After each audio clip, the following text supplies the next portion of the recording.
দার্জিলিং বেড়াতে এসে কোথায় কোথায় নতুন খাবার ট্রাই করবেন বুঝতে পারছেন না। আসলে কোনো জায়গায় বেড়াতে গেলে সেখানকার খাবার সেই জায়গাটির স্মৃতি যেন আরও মাধুর্য করে তোলে। আমার কাছে পাহাড় মানে শুধু দৃশ্য নয়, পাহাড় মানে হলো একটা চেনা স্বাদ আর এক মুঠো নস্টালজিয়া। চলুন আজ তাহলে শেয়ার করি শেষবার যখন দার্জিলিং গিয়েছিলাম তখনকার কিছু খাবারের অভিজ্ঞতা। আমি যেমন খুব জনপ্রিয় কিছু জায়গায় গিয়েছিলাম, তেমনই খুঁজে বের করেছিলাম পাহাড়ি গলির আড়ালে লুকিয়ে থাকা কিছু আন্ডাররেটেড লোকাল রেস্টুরেন্টও।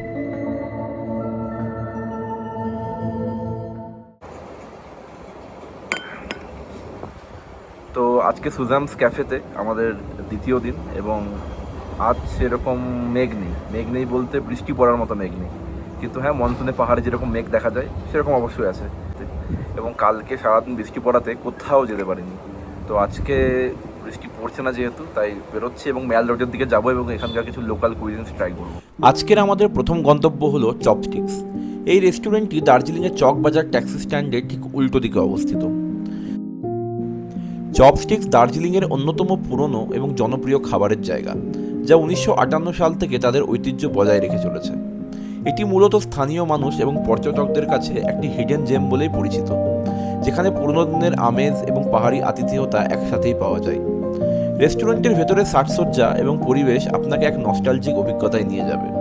এর দেওয়ালে লাগানো মিউজিক কনসার্টের পুরনো ছবিগুলো এবং কাঠের আসবাবপত্র দার্জিলিংয়ের হেরিটেজ সংস্কৃতির প্রতিফলন ঘটায়। এখানে চাইনিজ খাবারের সাথে সাথে নেপালি খাবারও পাওয়া যায়। এদের থুকপা এবং পর্ক মোমো এখানকার বিশেষ আকর্ষণ। আমি যদিও চিকেন চাইনিজ চপসি এবং চিকেন মোমো অর্ডার করেছিলাম।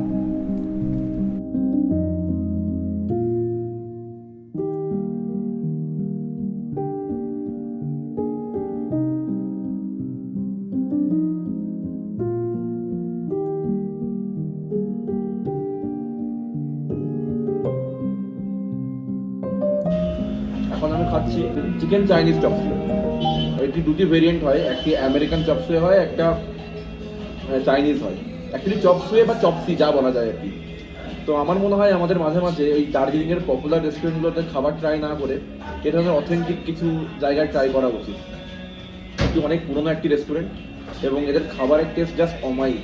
আমি সিরিয়াসলি বলছি, আমি এর আগে কোঙ্গাতেও এটা খেয়েছি, এটা কোঙ্গার থেকেও অনেক বেটার খেতে। এবং আপনারা এখানে এলে অবশ্যই এটা ট্রাই করতে পারেন। এই রেস্টুরেন্টটি একবার ভিজিট করা জরুরি আমার মনে হয়। এবং এর লোকেশন হচ্ছে আমাদের চকবাজারের যে ট্যাক্সি স্ট্যান্ড, যেখান থেকে বিভিন্ন জায়গায় যাওয়ার ট্যাক্সি পাওয়া যায়, ঠিক সেইখানেই, যেখানে বাইক স্ট্যান্ডটি আছে তার ঠিক পেছনে। এখানে খেতে আসার বাজেট বলে দিই। আজকে আমরা যেগুলো খেলাম তাদের মধ্যে একটা ছিল চিকেন চাইনিজ চপসি, যার দাম পড়েছে আমার 230 টাকা। আর চিকেন স্টিম মোমো তা পড়েছে 120 টাকা। তো মোটামুটি 500-র মধ্যে হয়ে গেছে। আজকের দ্বিতীয় গন্তব্য হলো গিলনারিজ। সবাই বলে গিলনারিজ না এলে নাকি দার্জিলিং সফর অসম্পূর্ণ। এখানে পা রাখলেই বোঝা যায় কথাটা কেন সত্যি। এখানকার এই পুরনো বিলেতি আমেজ আর আভিজাত্য সব মিলিয়ে মনটা যেন এক নিমেষে ভালো হয়ে যায়। বাইরে পর্যটকদের ভিড় থাকলেও এখানকার জানলার ধারে সিটটা পাওয়া এক অদ্ভুত রকমের জয়। এখানে বসে সময়টা যেন এক মুহূর্তের জন্য থমকে যায়।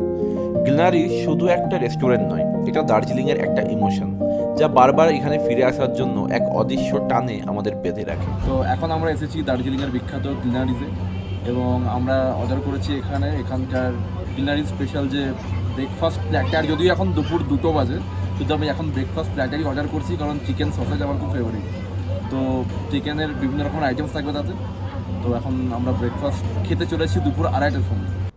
ইংলিশ ব্রেকফাস্ট প্ল্যাটারের সাথে সাথে আমি অর্ডার করেছিলাম জাপানিজ চিজ কেক।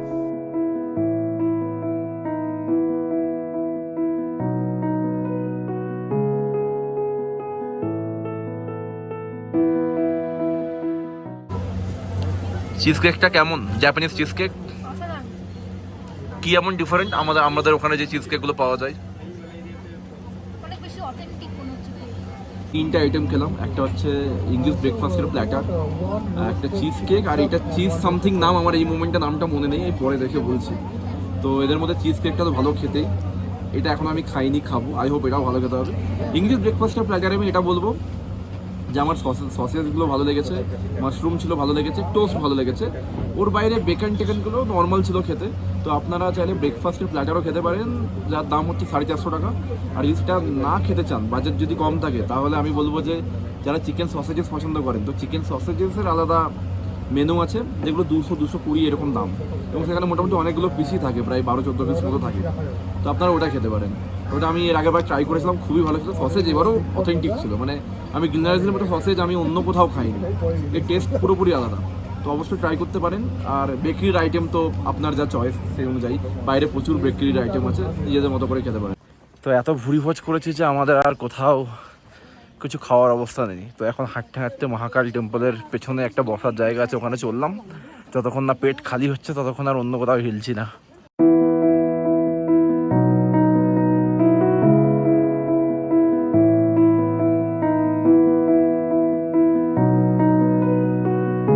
এখন বাজে প্রায় বিকেল 5টা এবং আমি দার্জিলিংয়ের ক্লক টাওয়ারের সামনে দিয়ে হেঁটে চললাম এমন একটি জায়গায় যা দার্জিলিংয়ের সাধারণ পর্যটকদের না জানাটাই স্বাভাবিক।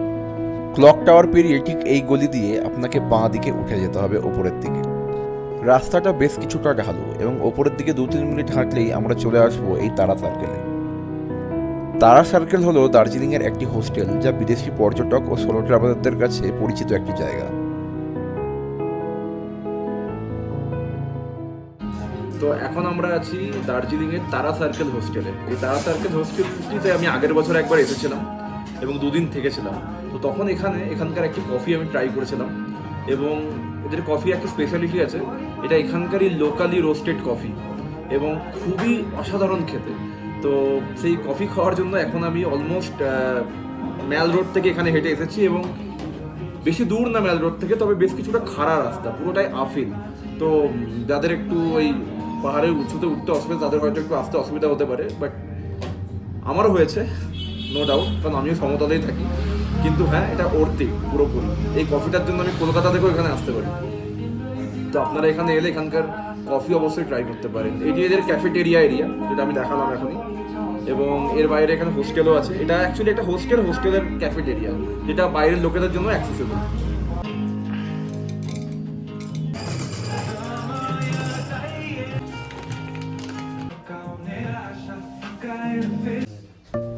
এখানকার কফি খেয়ে অ্যাজ ইউজুয়াল আমার মন ভরে গেল।